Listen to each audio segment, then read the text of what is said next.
బొగ్గుల శ్రీనివాస్ ప్రముఖ రచయిత, యూట్యూబర్ నిన్న మరణించారు. యాక్సిడెంట్లో ఖమ్మం రిజర్వాయర్లో కారు వెళ్ళిపోయి పడిపోయింది అనమాట. సో కారు నడిపిన వ్యక్తి ఫరారయ్యాడు. ఇతనికి ఒంటి మీద గాయాలు అయి ఉన్నాయి. సో ఏదో జరిగింది. ఒక కత్తి మహేష్, తర్వాత పాస్టర్ ప్రవీణ్, ఆ తర్వాత మన బొగ్గుల శ్రీనివాస్, వీళ్ళందరిది కూడా హత్యే.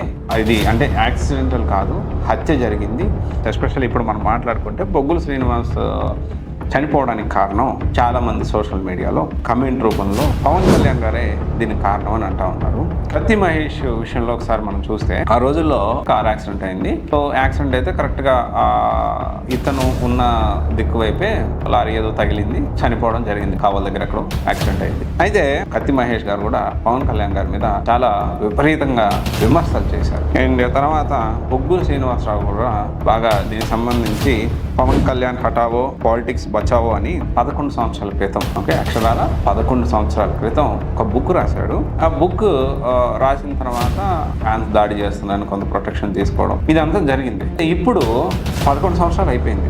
ఇది ఆల్మోస్ట్ 2014 ముందు. ఇప్పుడు పవన్ కళ్యాణ్ గారిని అంటా ఉన్నారు. పవన్ కళ్యాణ్ అంటే కొంతమంది కామెంట్ రూపంలో, కొంతమంది సోషల్ మీడియాలో మాట్లాడుతూ మాకు అనుమానాలు ఉన్నాయి, పవన్ కళ్యాణ్ గారే దీని వెనకాల ఉన్నారు అని.